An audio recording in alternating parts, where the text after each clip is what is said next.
On August 8, 1946, the Convair B-36 Peacemaker nuclear bomber made its first flight. Later referred to as the billion-dollar Boondoggle by the program's opponents, the B-36 competed with the U.S. Navy's supercarrier program for limited tax dollars.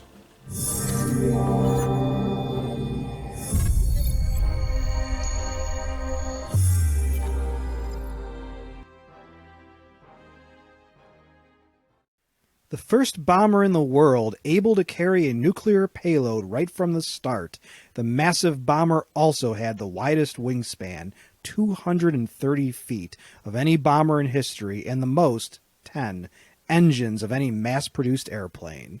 When the six mighty 3,800 horsepower apiece piston-powered radial engines proved inadequate for such a giant airplane, engineers added 4 jet engines to the mix, giving the plane 10 engines. Design started when World War II was in a phase that could well lead to the loss of Great Britain as a base from which to bomb Germany, and a giant bomber that could fly across continents was deemed necessary. With the lofty goal of a bomber that could carry a 100,000-pound payload for 10,000 miles, the B-36 did not quite live up to its aspirations, but still was impressive for its day with a payload of 86,000 pounds. Normal bomb load for a B-17 was around 6,000 pounds, 15,000 pounds max, and 20,000 pounds for the B-29. And a long combat range of almost 8,000 miles, 10,000 miles in ferry mode, compared to a combat range of 3,650 miles for the B-29 and a ferry range of 5,600 miles. With a top speed of 418 miles per hour and a ceiling of over 43,000 feet, the B-36 would be difficult for piston engine fighters to intercept, especially with remote-controlled computer-operated 6 twin 20mm cannon turrets and a twin cannon in the nose and tail, later reduced to just the tail position.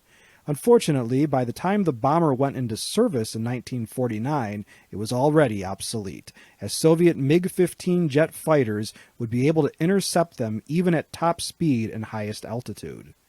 Jet-only bombers were now a necessity, and the B-36 had an active-duty lifespan of only 10 years, being retired in 1959.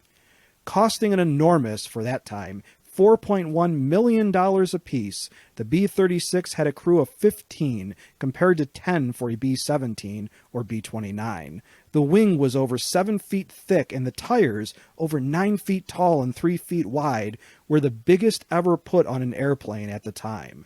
In fact, tires were such a challenge that a Caterpillar track landing gear was tried.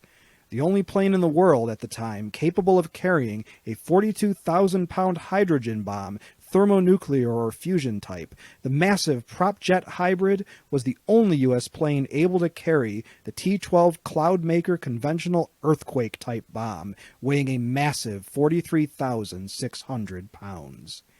Critics say the B-36 was a waste of money, as it was never used in combat. Wiser heads point out that it was not used because it lived up to its name, and kept the peace as America's big stick for 10 years at a volatile time in history. During its time in service, it was the largest, heaviest airplane in the world that could intimidate with its mere appearance. As a question for my students and subscribers, was the B-36 program worth the expense? Please let us know in the comments section below this video. As a note, the author's father was a crew chief on B-36s at Fairchild Air Force Base before going to Korea as an F-80 crew chief.